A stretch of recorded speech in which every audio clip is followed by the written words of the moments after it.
Est-ce qu'on fait un détour par la prison? Est-ce qu'on fait un... Ah, vous êtes impatient.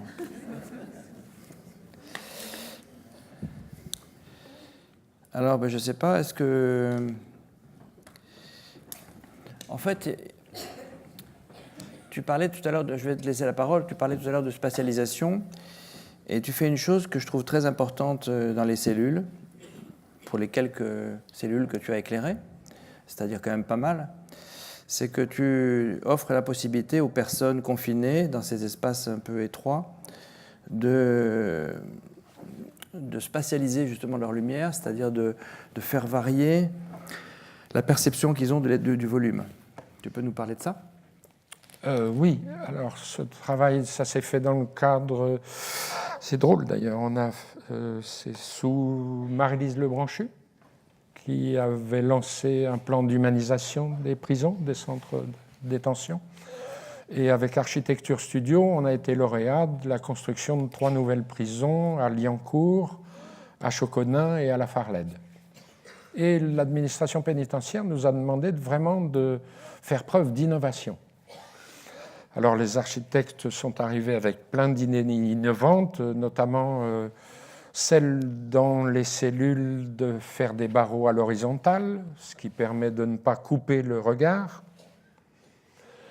Voilà, et puis, alors ça a été drôle parce que finalement on a fait des tests avec des barreaux horizontaux, avec le GIGN qui est venu expérimenter ces barreaux et qui a trouvé que ça faisait de trop bonnes échelles pour monter et descendre des façades.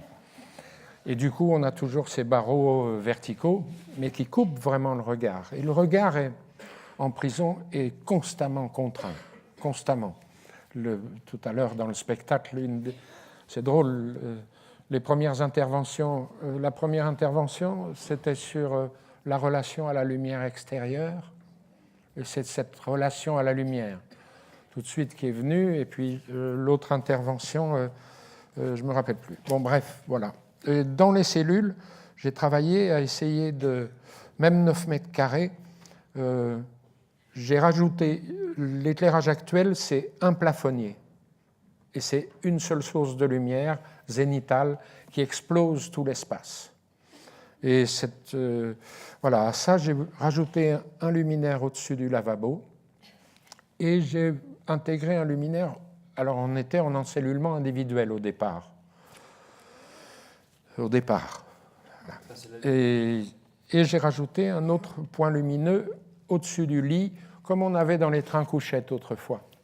Une petite veilleuse directionnelle, une petite liseuse. Voilà. Et ces 3 points lumineux me permettent de fabriquer 7 ambiances différentes dans la prison, dans la cellule. C'est-à-dire que si j'éclaire seulement le plafonnier, ça fait un effet lumineux. Si j'éclaire seulement le lavabo, ça fait un effet lumineux. Si j'éclaire seulement la liseuse, ça fait un autre effet lumineux. Si je combine la liseuse et le lavabo sans le plafonnier, ça fait un autre effet lumineux. Et comme ça. Et j'ai prouvé là, en fait, je leur ai prouvé qu'on pouvait spatialiser même 9 mètres carrés. Recréer une cellule d'intimité près du lit pour que l'homme se retrouve avec lui-même, quoi. Donc ça a été une des expériences qu'on a menées. Et puis il s'est trouvé que ces prisons ne sont pas restées en encellulement individuel et elles sont passées avec plusieurs détenus par cellule, ce qui pose un autre problème d'adaptation et tout ça. Voilà. L'autre travail que j'ai fait, c'est à l'extérieur, parce que l'extérieur de toutes les prisons est un environnement, la nuit, totalement concentrationnaire, c'est-à-dire tous les flux, les extérieurs des prisons sont éclairés ad diurno, toute la nuit. Elles éclairent les façades, parce que pour bien voir que des détenus ne peuvent pas s'évader la nuit, et cette lumière qui éclaire les façades rentre même dans les cellules. Et donc j'ai travaillé sur tous les extérieurs à supprimer ces flux parasites qui éclairent les façades Et j'ai proposé qu'on éclaire tous ces espaces avec une lampe qui émet à 465 nanomètres et qui fait un bleu. Et ce bleu, il est à la fois pour figurer la nuit et à la fois pour dématérialiser toute la matière qui est éclairée par ça. On ne voit plus les grillages. Et je n'ai plus éclairé les surfaces, surtout pas le mur d'enceinte, j'ai éclairé le sol. Et c'est la lumière réfléchie qui éclaire, voilà, en introduisant des états lumineux différents. Un état lumineux de veille, de bienveillante indifférence, j'ai dit, en essayant de convaincre les surveillantes de ne pas éclairer ces espaces extérieurs. Et puis, effectivement, un état lumineux d'urgence, si jamais il y a intrusion ou évasion. Voilà. Et cet éclairage bleu-là a été mis en œuvre grâce à Marie-Lise Lebranchu. Et j'ai voulu avoir des retours là-dessus sur ces expériences et les directeurs de prison ne se sont jamais... j'ai écrit et ils ne m'ont jamais répondu. Cet éclairage-là, je ne sais même pas s'il existe encore, mais il n'a même pas été analysé, étudié, quoi, évalué. Mais c'était assez intéressant. On a fait un très gros travail aussi avec les architectes sur la couleur des murs, que ce ne soit pas tout gris, pas tout béton, en introduisant de la couleur, parce que c'est ça aussi qui fait la lumière. Non, ça a été très passionnant. On a commencé avec Marie-Lise Lebranchu, on a fini avec Pierre Bédier, enfin qui a été emprisonné pour détournement de je ne sais pas quoi, là. L'élu qui avait succédé à Marie-Lise Lebranchu.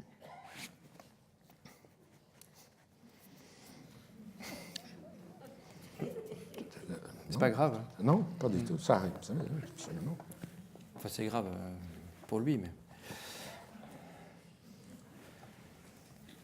Et alors, toi, ce travail dans les prisons? Parce que tu n'interviens pas du tout de la même manière. C'est pas pour modifier l'environnement sonore des cellules ou des espaces intérieurs de la prison. Non, pas du tout. Moi, ce qui m'intéressait en rentrant en prison, c'était pas de m'occuper seulement des détenus, c'était de m'occuper de la question de l'enfermement. Et comme de même que je ne vais pas travailler à l'hôpital pour faire de la musique aux patients, parce que quand je suis à l'hôpital, je n'ai pas forcément envie qu'on me joue de la musique. Et je me disais que je n'allais pas aller en prison pour m'occuper seulement des détenus, mais pour m'occuper de la question de l'enfermement. C'est-à-dire pour interroger l'ensemble de l'institution sur sa vocation, sur sa réalité, sur ses origines et sur sa destinée. Et ce qui m'intéressait, c'était de travailler à la question de la réparation. Et j'ai proposé d'installer des ateliers dans une centrale, à la centrale de Saint-Maur, des ateliers qui seraient liés à une formation professionnelle au métier du son, et de faire en sorte que des détenus apprennent les métiers du son. Donc il y a un recrutement qui est national, donc on fait venir des détenus de plusieurs... Il y a une formation qui commence là dans 2 mois. Ça existe depuis 26 ans. Hein. Et l'objectif, c'est de leur apprendre ce métier. Mais ce métier, pourquoi ? Ce métier pour faire de la réparation de nos archives nationales. Il y a des archives qui sont à l'INA, ou qui sont aux archives nationales, ou qui sont dans les musées, ou qui sont dans les départements, dans les régions, dans les villes. Et pourquoi réparer ça ? En fait, en réparant ça, je répare beaucoup d'autres choses. C'est-à-dire que, évidemment, c'est devenu un atelier de travail. Donc, les détenus sont rémunérés pour faire ce travail de numérisation d'archives. En même temps qu'ils numérisent ces archives, évidemment, ils les écoutent. Donc, aujourd'hui, ils écoutent tout France Culture, tout France Musique, tout France Inter, pour ce qui est de l'INA. Vous imaginez le type de réparation en termes culturels que ça représente. Et puis, ils ont évidemment un contrat de travail, puisque je suis responsable de la commission prison de la Ligue des droits de l'homme. Donc, les choses vont ensemble. Donc, ils ont un contrat de travail, ce qui n'est pas autorisé en prison. Ils ont un salaire qui s'appelle le SMIG.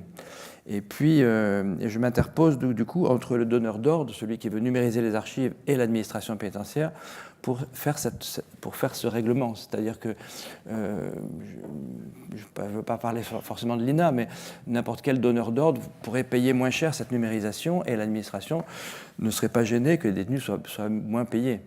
Et donc le fait qu'il y ait une association qui fait l'interface oblige à payer un certain prix les choses et elle est payée d'une certaine façon.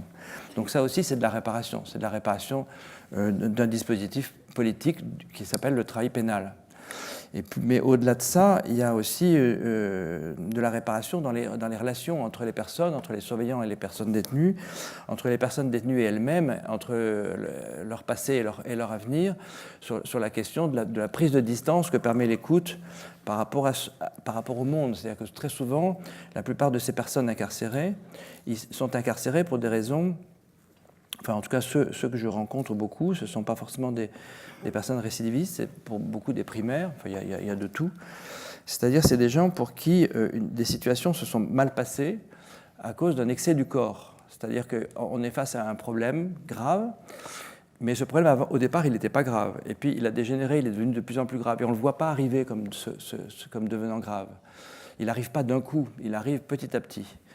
Et puis, il n'y a pas l'appareillage intellectuel, il n'y a pas l'appareillage affectif, psychologique, social, il n'y a pas tout ce qui permet de voir que quelque chose ne fonctionne pas. Et qu'il y a un problème de rapport au désir, il y a un problème de rapport aux autres, il y a un problème de rapport à la propriété, il y a un problème de rapport au pouvoir, il y a un problème de rapport au corps, il y a un problème de rapport aux idées. Et qu'à un moment donné, quand on n'a pas la capacité de faire ce qu'on peut faire, c'est-à-dire de trouver une distance pour interpréter une situation, le problème se règle avec le corps, c'est-à-dire qu'on a un excès du corps, et on essaie de régler le problème de façon, je dirais, non rationnelle.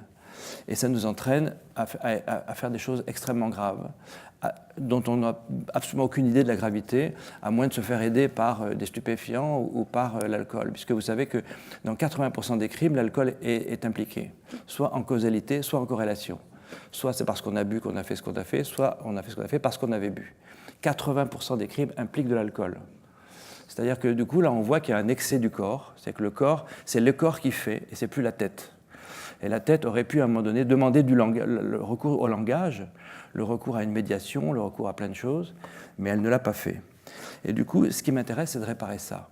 C'est de réparer, non pas de faire de l'insertion, ce qui ne veut absolument rien dire, mais de réparer ce rapport au corps qui fait qu'à un moment donné, il y a une prise de distance qui se crée entre ce que je perçois, la lumière que je perçois, les sons que je perçois, les gens, les situations, les contextes, et ce que je vis dans ma tragédie personnelle, ma tragédie affective, psychologique, physique, idéologique, politique, sociale, économique, et que je fais une différence entre ce que je vois et ce que je sens et ce que je vis, ce que je peux faire et ce que je ne peux pas faire, etc., etc.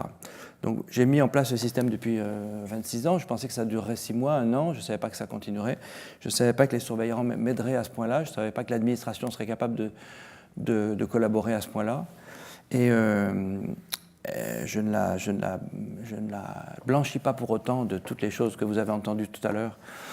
Mais c'est pour dire qu'il y a des gens dans l'administration qui ont envie que des choses se passent.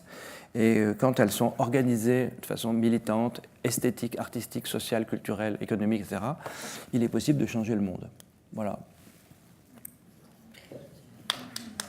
Non, mais c'est pas moi qui fais les choses, ce sont les choses qui se font avec les gens. C'est incroyable comme ce rapport, enfin, cette dimension sonore est bien comprise et intégrée par l'administration, par le pouvoir.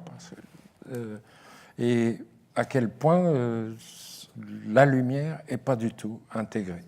Ben pour une raison simple, c'est que l'écoute en prison, c'est un outil absolument monstrueux, c'est un outil de pouvoir. Il faut tout savoir et personne ne sait rien. Et l'objectif en prison, c'est de ne pas dire ce qu'on sait et de ne pas laisser entendre qu'on sait ce que l'autre ne sait pas, peut-être qu'on sait qu'il ne sait pas qu'on sait. D'où les rumeurs, d'où les paranoïas, d'où les n'importe quoi qu'on se dit surtout. Moi, travaillant depuis très longtemps dans l'administration, j'ai eu des rapports avec les ministres, avec les directeurs de l'administration pénitentiaire, avec les directeurs interrégionaux, avec les directeurs, avec les surveillants, les chefs de dette et avec les détenus. Et à chaque étape, tout le monde dit que l'autre ne voit rien. Le détenu dit, de toute façon, l'administration ne sait pas ce qui se passe. Et le directeur dit, mais de toute façon, le ministère, ils ne comprennent rien, ils n'ont aucune vision du terrain. Et le ministre dit, mais les directeurs, ils ont le nez dans le guidon, ils ne voient rien. Et donc, tout le monde s'accuse de rien voir. Et en fait, effectivement, personne ne voit rien. Et c'est une machine qui marche dans une cécité totale. Et c'est une cécité, en plus, qui est générée par le fait qu'on doit cacher tout à tout le monde. Un directeur, si vous voulez, il faut que vous sachiez qu'un directeur ne peut pas dire à son personnel quand il y aura une fouille. Parce qu'il sait que s'il le dit, tout le monde va savoir qu'il y a une fouille. Et donc, il n'y aura plus rien à trouver. Donc, il n'a pas confiance dans son personnel. Et inversement, un détenu ne peut pas dire à un autre détenu qu'il a planqué un portable quelque part parce qu'il n'est jamais sûr que ça ne va pas se savoir. Donc, tout est secret. Et tout génère une espèce de malveillance mutuelle, de paranoïa. Et dans ce climat-là, arriver à remettre de la relation normale, arriver à remettre de la citoyenneté, à remettre de la dignité, à remettre de l'écoute et du regard bienveillant, c'est une épreuve de très longue haleine et c'est extrêmement compliqué. La prison détient tout. Elle ne fait pas que détenir des détenus, elle se détient elle-même, elle détient ses personnels, elle détient les personnes extérieures, elle détient les visiteurs, elle détient les étudiants du GNEPI, elle détient les formateurs, les artistes. Quand on rentre en prison, on sait qu'on est détenu. Alors, je ne joue pas sur les mots, ce n'est pas la même détention que la personne qui est détenue, évidemment. Mais quand je dis qu'on est détenu, c'est qu'il y a quelque chose on sait déjà qu'il y a des choses à ne pas voir et à ne pas dire et à ne pas entendre. Ça, on ne peut pas construire. On ne peut pas construire une relation dans ces conditions.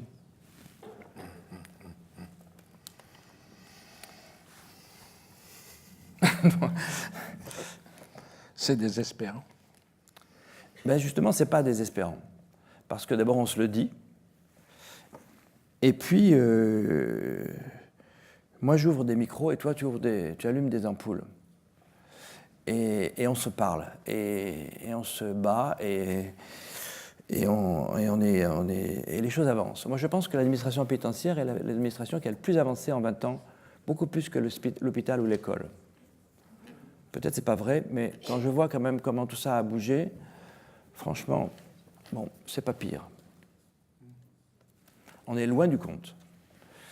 Mais moi, j'ai confiance en nous.